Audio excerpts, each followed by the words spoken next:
I have awakened in thy shelter, oh my God,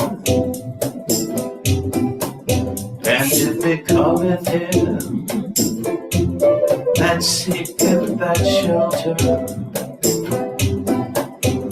to abide within the sanctuary of thy protection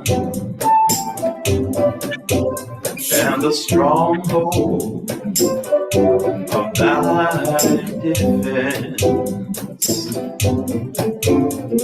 Illumine my enemy, oh my Lord, with the splendor of the day's spring of thy revelation, even as thou didst illumine my being with the morning light of thy favor.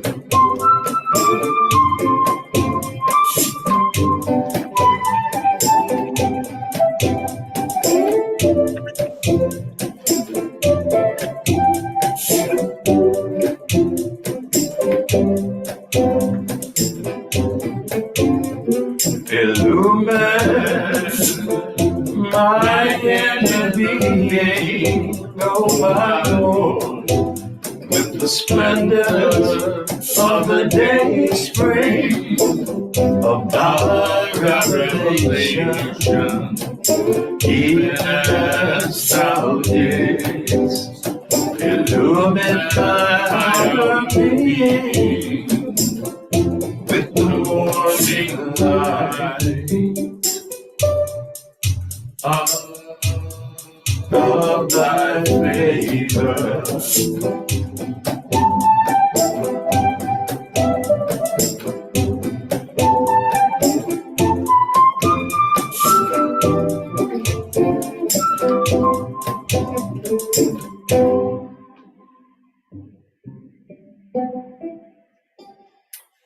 All that practicing we did, I guess I should have practiced that. Didn't even touch started out in the wrong key. Good morning, everyone. And I don't have my mouse over here with me, so just hang on for just a second because we have to clear something off our screen here.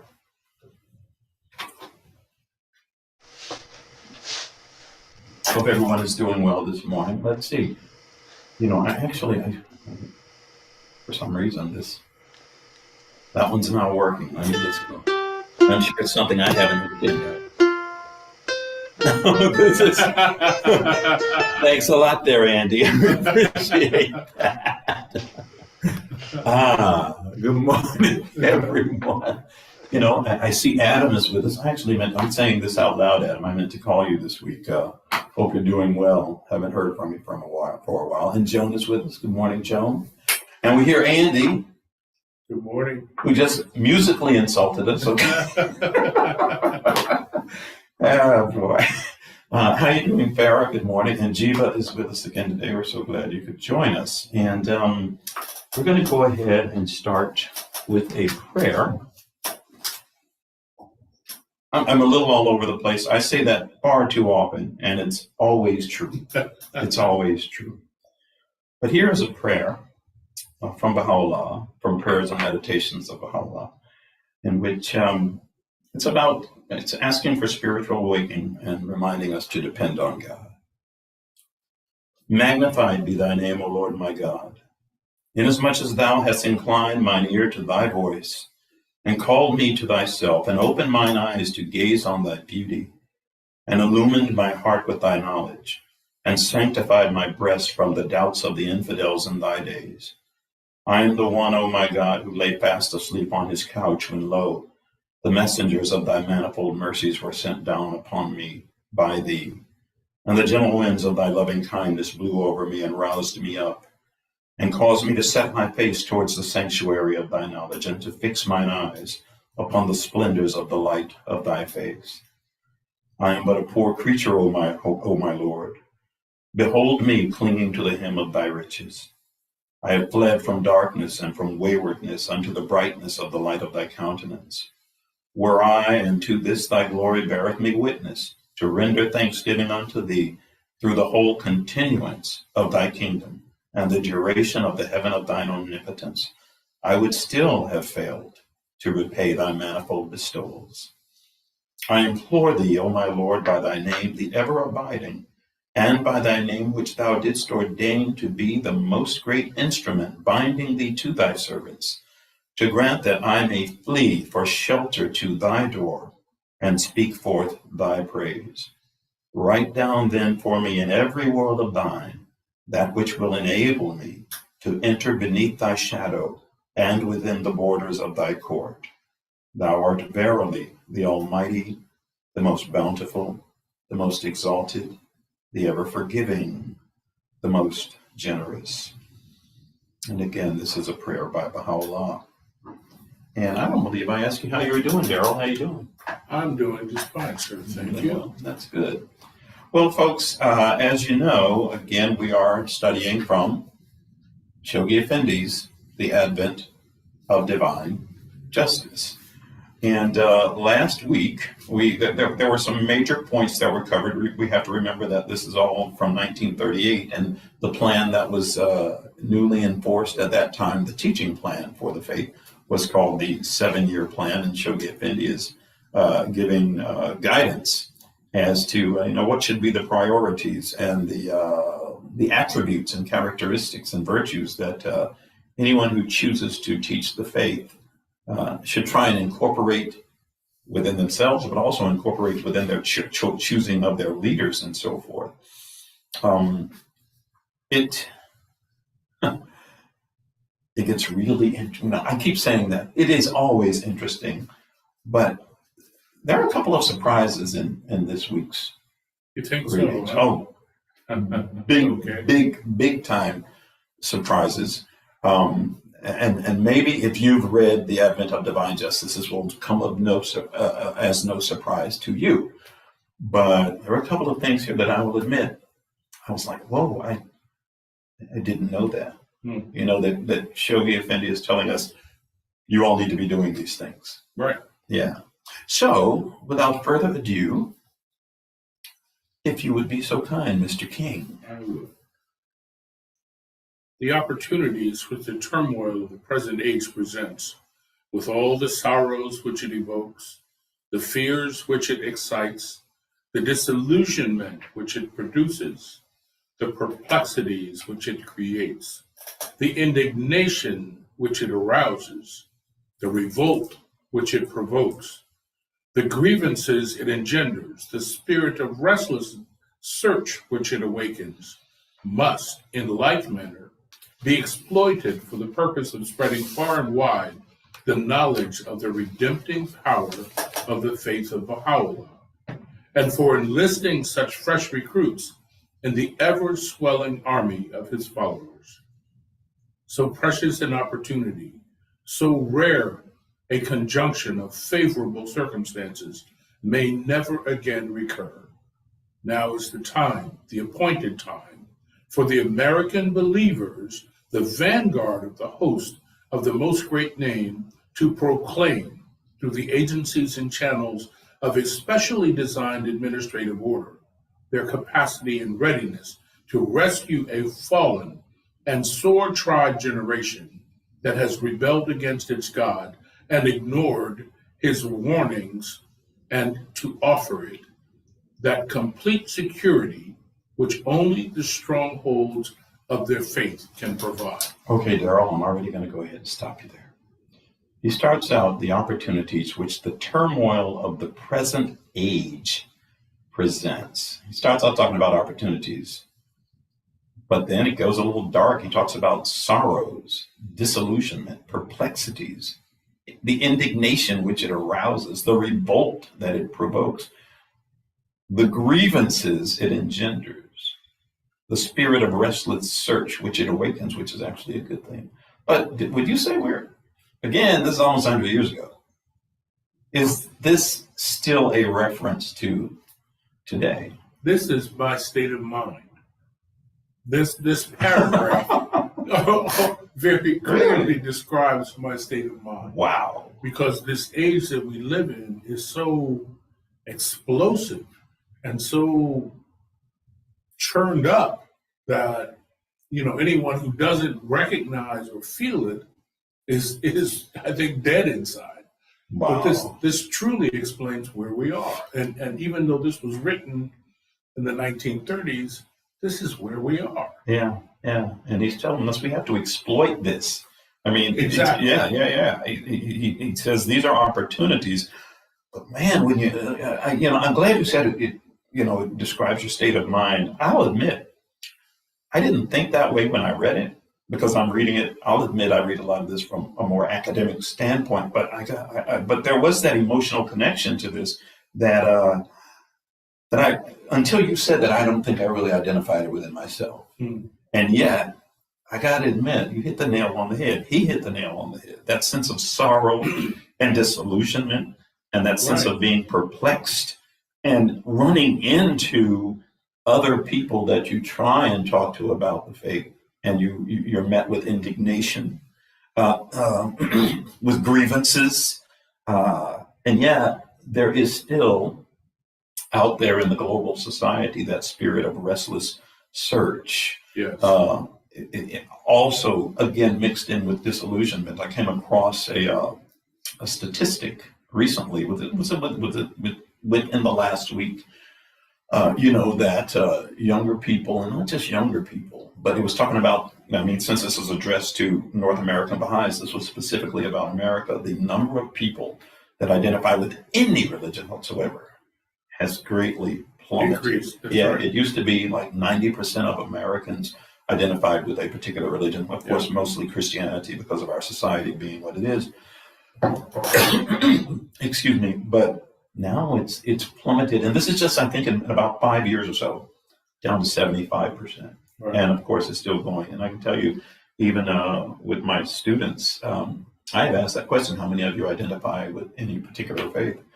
Most of the hands don't go down. Don't go up. Most of the hands don't go up. So, that's not necessarily a scientific survey, but yeah. So anyway, I won't keep dwelling on that. Yeah.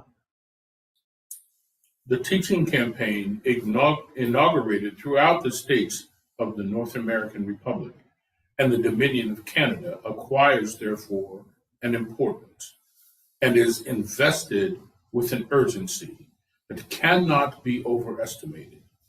Launched on its course through the creative energies released by the will of Abdu'l-Baha and sweeping across the Western Hemisphere through the propelling force which it is generating, it must, I feel, be carried out in conformity with certain principles designed to ensure its efficient conduct and to hasten the attainment of its objective.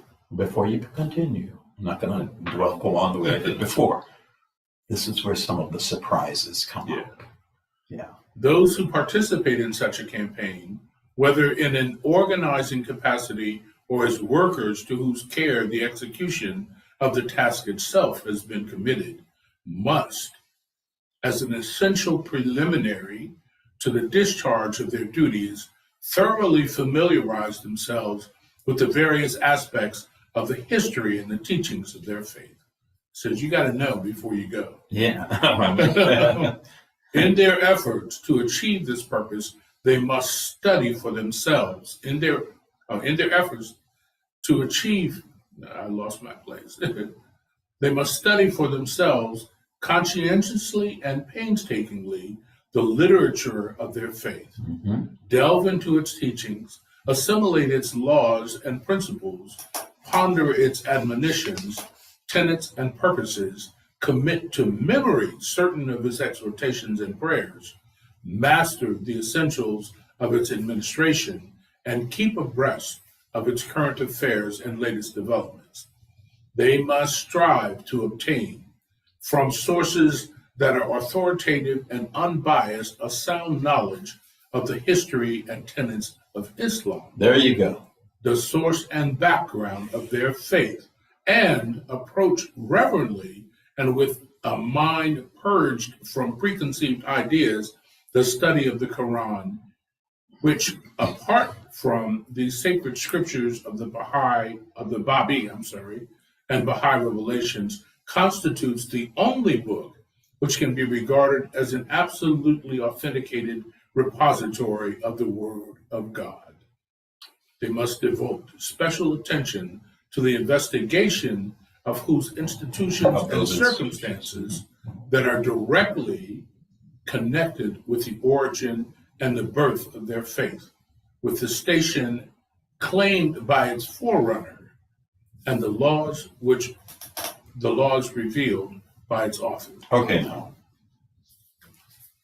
I know that was a surprise.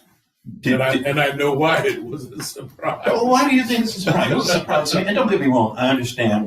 One of the reasons that I was surprised that Islam was specifically pointed out. I'm not surprised that we're supposed to have at least some good general knowledge because of our belief in progressive revelation, because of what we've been told by Baha'u'llah about progressive revelation, that the Word of God is continuously revealed throughout the ages. And, all of the major world faiths have come out of that ongoing revelation.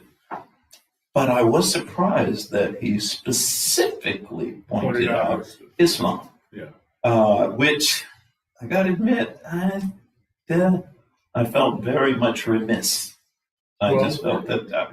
You can't deny that the roots of the Baha'i faith are in Islam. Yes. And if you understand Islam and understand the history of Islam, then it kind of makes sense for us to know a little bit more about it than to just accept things as from today going forward. Yeah. You need to understand your history. Think about people like me who, again, and yourself, who grew up in the Christian tradition. Right. I personally, prior to being Baha'i, I would dare say, like most Americans, knew very little, almost nothing about Islam. Yeah. Do I know a little more? Yeah. Have I in any way approached what Shoghi Effendi is saying we should be doing here? Not even close. And yet, the reason I point out again, the Christian tradition that I came from, we accept that unquestioningly. Right. Without question. And yet, there is no doubt, because of my own belief in progressive revelation, that yes, we accept Islam as valid and divinely inspired, and Muhammad as a prophet and manifestation of God. I did not know we were supposed to be that well studied in it. I didn't know. Okay. And I feel like, you mean I gotta read some more? Okay. Having acquired in their essentials these prerequisites of success in the teaching field, they must, however, we're talking about the North American believers, they must, whenever they contemplate undertaking any specific mission in the countries of Latin America, endeavor, whenever feasible, to acquire a certain proficiency in the languages spoken by the inhabitants of those countries, and a knowledge of their customs, habits, and outlooks. This is just preparation for teaching in other countries. Mm-hmm. Their teachers going to those parts, Abdu'l-Baha referred in one of the tablets of the Divine Plan to the Central American republics, has written, their teachers must also be familiar with the Spanish language.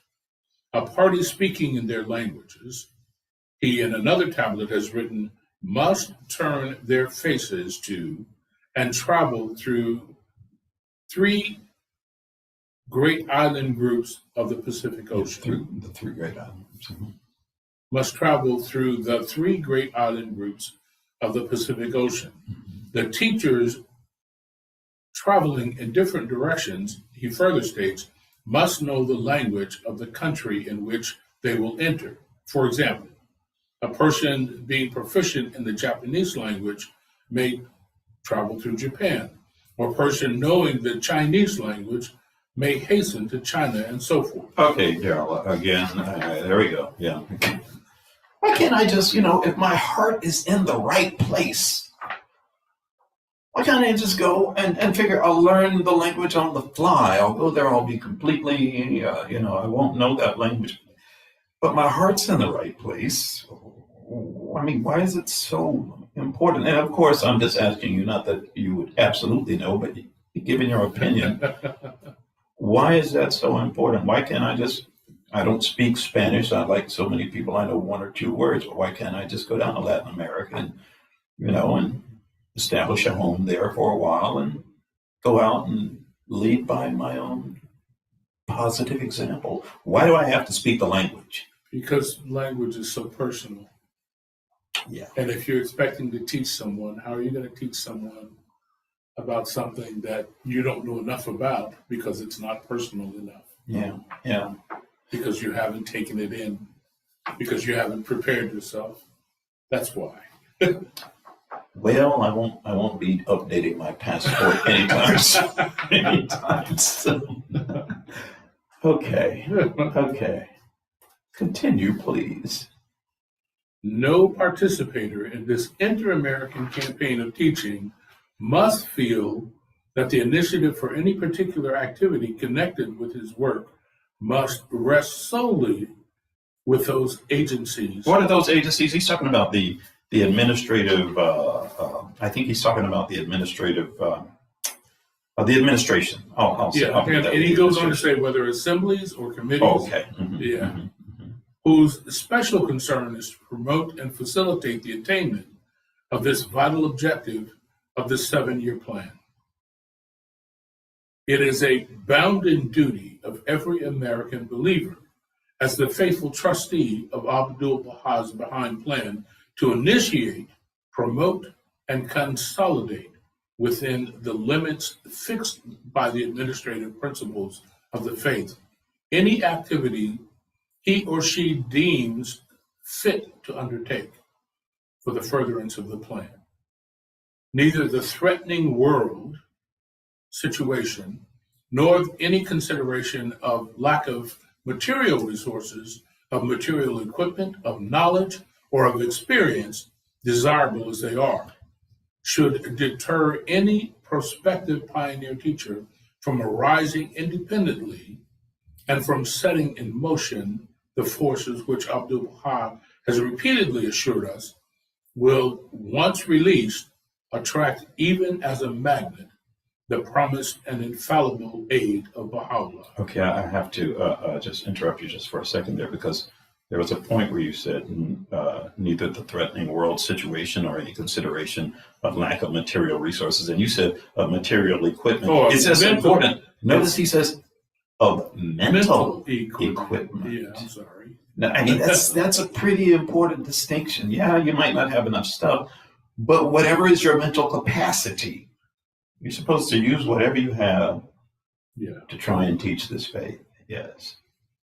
Okay. Let him not wait for any directions or expect any special encouragement from the elected representatives of his community, nor be deterred by any obstacles which his relatives or fellow citizens may be inclined to place in his path, nor mind the censure of his critics or enemies. Be unrestrained as the wind. Be unrestrained as the wind. Baha'u'llah counsels to every would-be teacher of his cause, while carrying the message of him who hath caused the dawn of divine guidance to break. Consider how the wind, faithful to that which God hath ordained, bloweth upon all regions of the earth, be they inhabited or desolate. Neither the sight of desolation nor the evidences of prosperity can either pain or please it. It bloweth in every direction, as bidden by its creator. And when he determineth to leave his home for the sake of the cause of his Lord. Baha'u'llah, in another passage referring to such a teacher, has revealed, let him put his whole trust in God as the best provision for his journey, and array himself with the robe of virtue. If he be kindled with the fire of his love, if he foregoeth all created things, the words he uttereth shall set on fire them that hear him. Wow. Okay, so what this says is that you don't need to wait for anybody. Okay, you need to have a certain amount of intent. And once you have taken on that intent, then the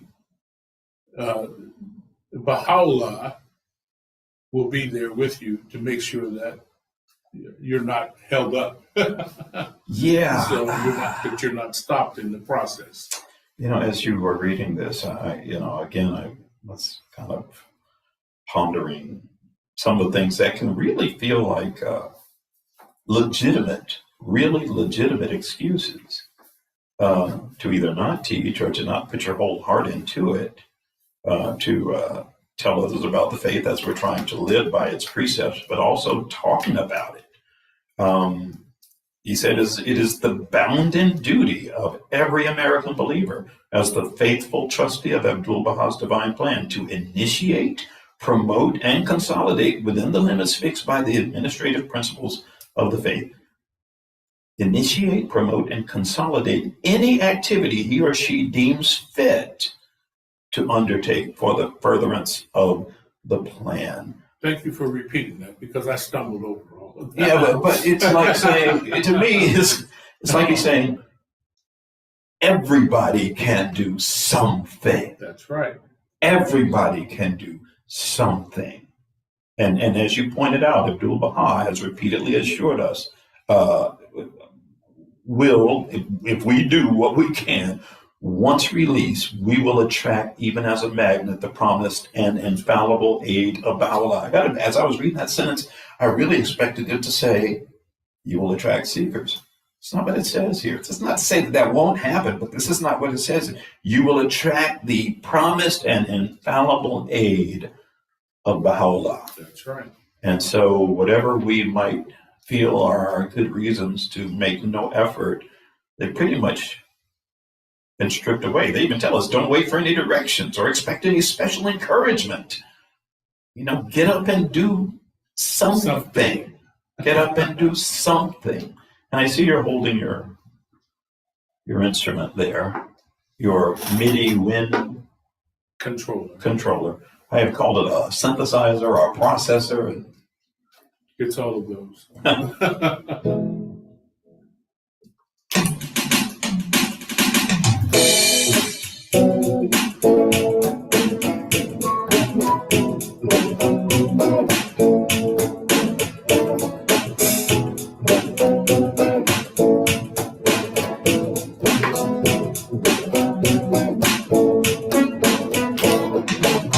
How did anyone be satisfied with prejudice? How did anyone try to justify injustice? Can't they see we're all created equal? Why would anyone deny the oneness of all people? I look up to the sky, can't help but shake my head. Better roll up our sleeves, cover our eyes, we got work to do. We got work to do. So much work to do. We got work to do now. We got to teach them world peace is gonna come. Gotta show them the signs of the promised one. Gotta teach them the rich need to help the poor. Gotta show them God's kingdom's worth living for. I look up to the sky, can't help but shake my head. Better roll up my sleeves, close my eyes, we got work to do. We We got work to do now. So much work to do. We got work to do.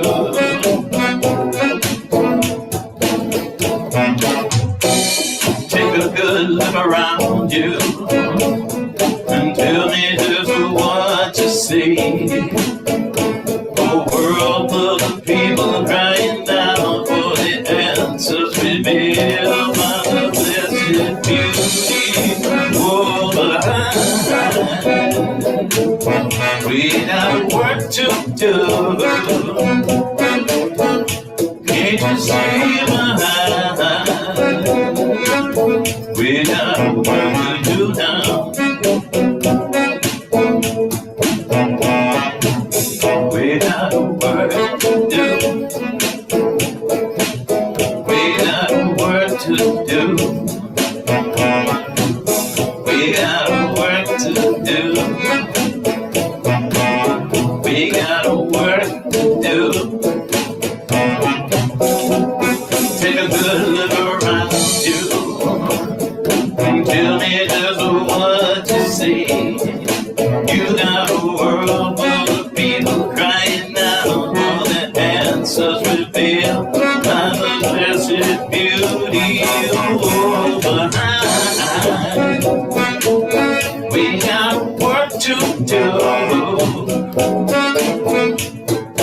Oh, behind we got work to do now. We got to keep on teaching. We got to keep on loving. We got to keep on praying. We got work to do.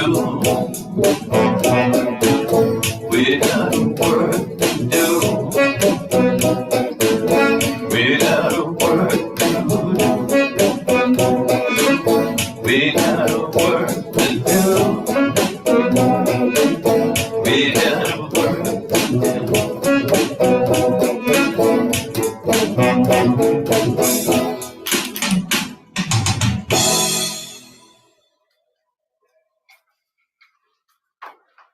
I see you found that pocket there.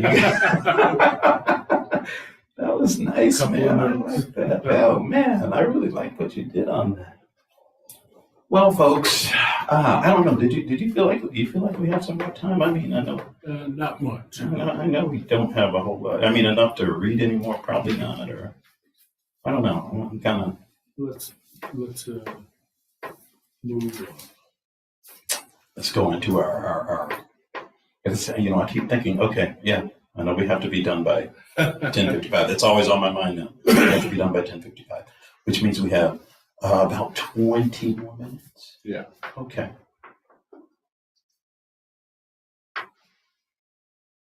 I'll let you go. And that means I have to admit I don't remember where we left off. Having on his own initiative. Oh, okay.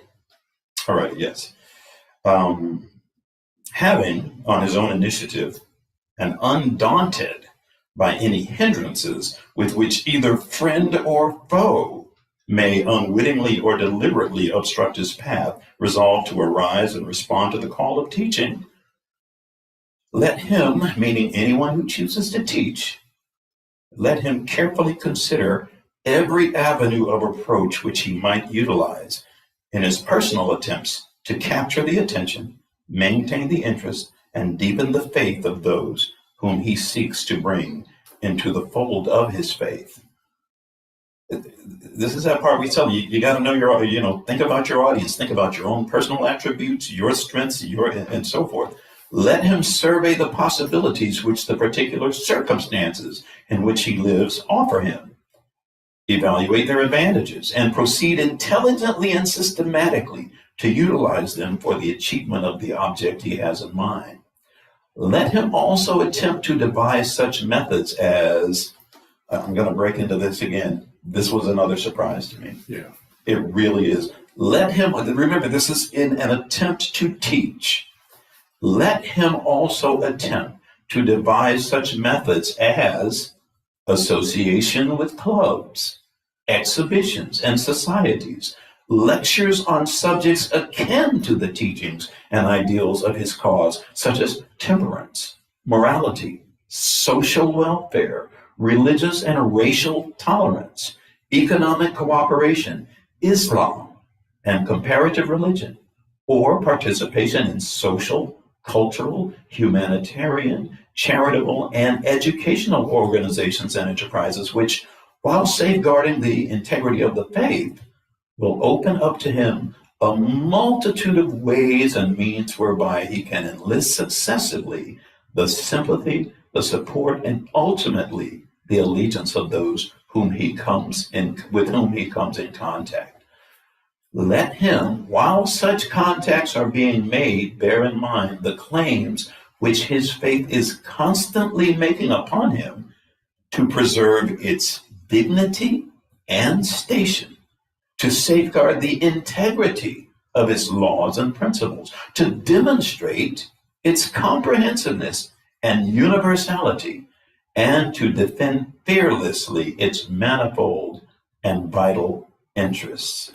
Let him consider the degree of his hearers' receptivity and decide for himself the suitability of either a direct or indirect method of teaching, whereby he can impress upon the seeker the vital importance of the divine message and persuade him to throw in his lot with those who have already embraced it.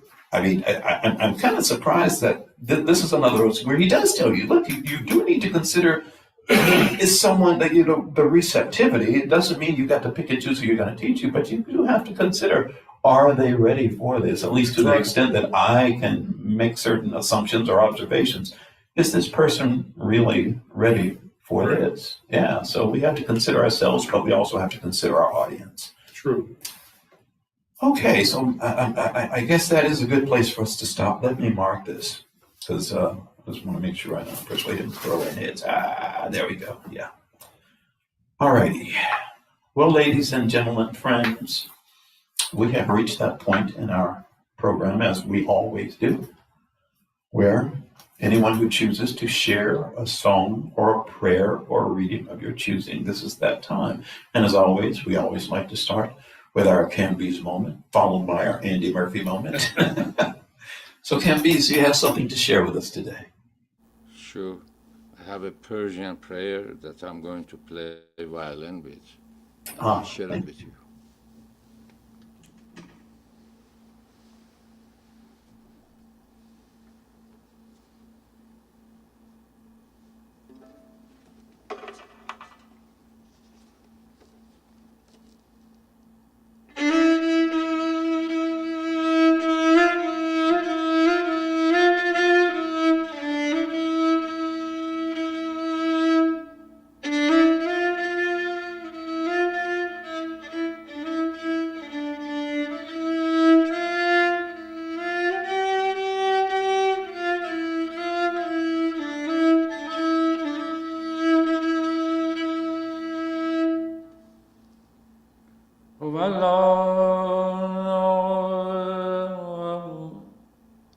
ای متوجه الله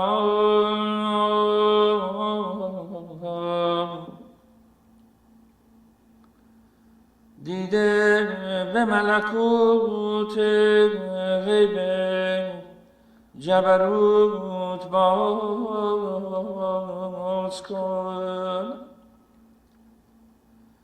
و به این مناجات آغاز نیاز کن که ای مهربان تو سرد کن و بپوش خطا از ما عطا از تو جفا از ما وفا از تو گناه از ما پناه از تو بیماری از ما شفا از تو بپوش و بیاموز وفا کن پناه ده شفا بخش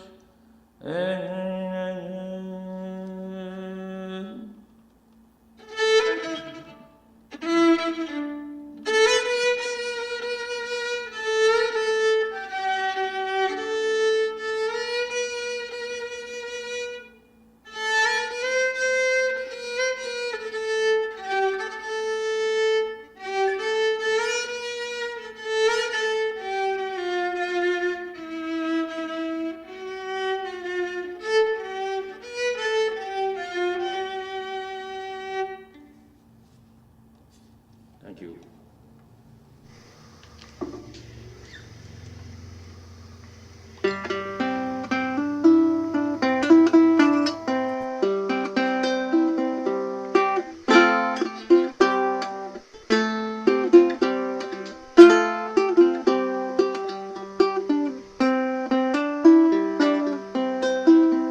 Is there any remover of difficulties? Say it, God. Say it, praise be God. He is God. All are his servants, and all abide by his bidding. Is there any remover of difficulties? Say it, God. Say it, praise be God. He is God. All are his servants, and all abide by his bidding.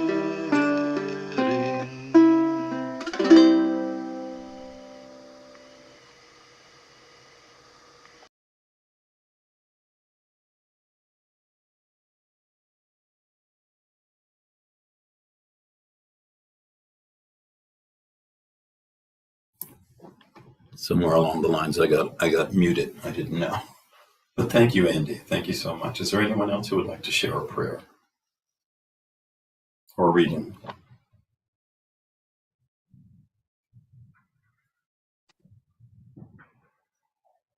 You are going to say a prayer Please, in Tamil language please. for the departed soul prayer.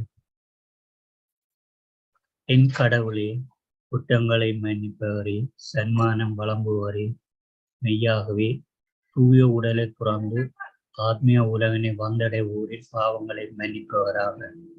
என் தேவரே, பிழைகளை போக்கி அவர்களை தூய்மைப்படுத்துவீராக. அவர்களது கவலைகளை போக்குவீராக. அவர்களது இருளை ஒளியாக மாற்றுவீராக.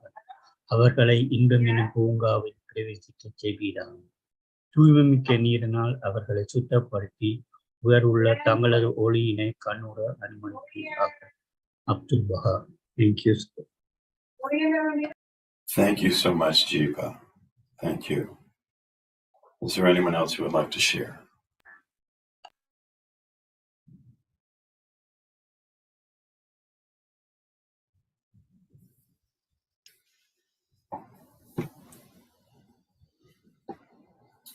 Well, then, this is that time where we need to make a few final announcements and reminders. One of which is, this is always, as always, is a community effort, a joint community effort.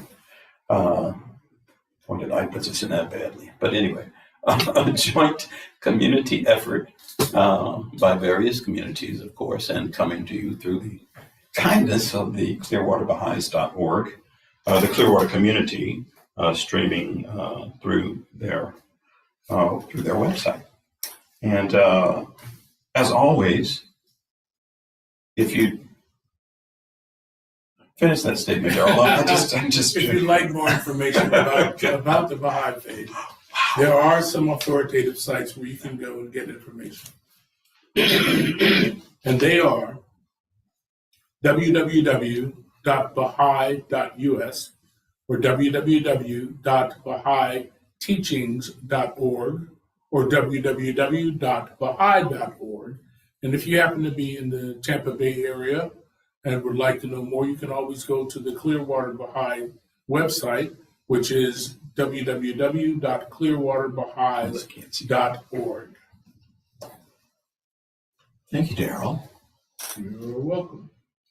And, again, because we do have just a couple of extra minutes here, a little more time, I always like to, or at least not always, but occasionally remind people that what we're reading about now, the importance of teaching the faith, of course, at that time in 1938, it was in relation to a different plan, but it was in relation to also to conditions that existed in the world at that time that still have not gone away. True. Yeah, that still have not gone away. And right now, we are at the very beginning of a new teaching plan that will span 9 years, the 9-year plan. And, as Baha'is, for anyone who officially becomes a Baha'i, and by the simple signing of a card, well, then you receive various letters from we mentioned the administrative organization of the faith, various letters from the National Spiritual Assembly and Universal House of Justice, talking about how to deal with current conditions and current circumstances in the world, and what the overriding umbrella of the faith, what direction we are going in. And again, this is one reason, again, I know I've said this too many times probably, but I am so happy you suggested that we read this book, because it gives us insight even into what should our efforts entail. Absolutely. And what should our mindset be as we are, and what should our priorities be? Right. What should our priorities be? Because it's easy to wear the T-shirt. It's easy to wear the T-shirt and go to functions, and really, allow simply the wearing the label and going to various functions, allowing that to define, who you are, if you are to, if you consider yourself a part of the Baha'i faith. Right. But we're told, we got to be getting out there, and we've got to be, being a part of efforts that are already enforced by other organizations, provided it doesn't violate the precepts and the requirements and basic laws of the Baha'i faith. And there's a lot of things that we can be involved in, provided it fits in your schedule and it goes along with your talents and so forth. So just something to think about. What can I do, I guess is the main thing I'm trying to say, is we all need to be thinking that, what can I do in this, what can I do as a Baha'i? What can I do? Well, what you find out once you get involved is that there's a smorgasbord of things you can do.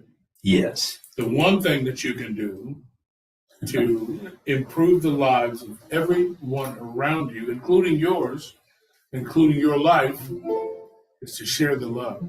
You can always share the love. It is the one thing that you can enrich yourself with without having money. It doesn't cost anything to do it. So get out there, do it, share the love.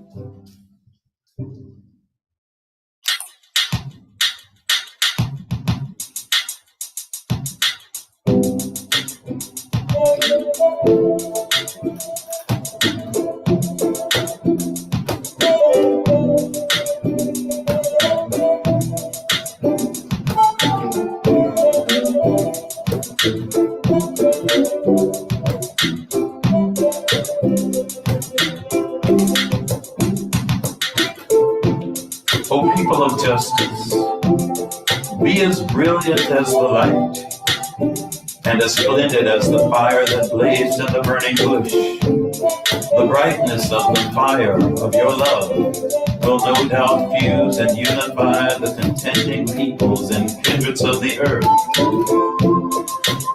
whilst the fierceness of the flame of enmity and hatred cannot but result in strife and ruin. We beseech God that he may shield his creatures from the evil designs of his enemies. He verily hath power over all things. Let your vision be world embracing. Let your vision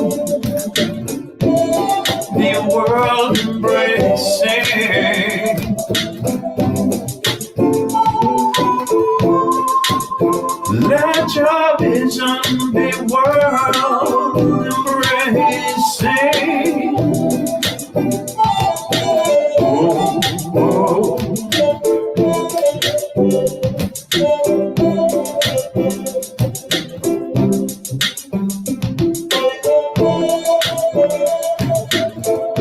Be world embracing. Let your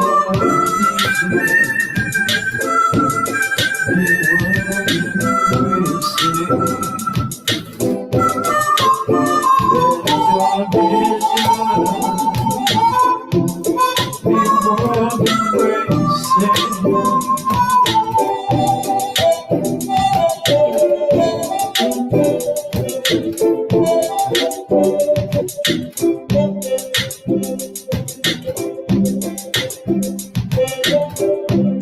Watch over yourselves, for the evil one is lying in wait, ready to entrap you. Gird yourselves against his wicked devices, and led by the light of the name of the all-seeing God, make your escape from the darkness that surrounded you. Let your vision be world-embracing, rather than confined to your own self. These are the words of Baha'u'llah. Be world-embracing. Let your vision be world-embracing. Let your vision be world embracing. Oh, oh.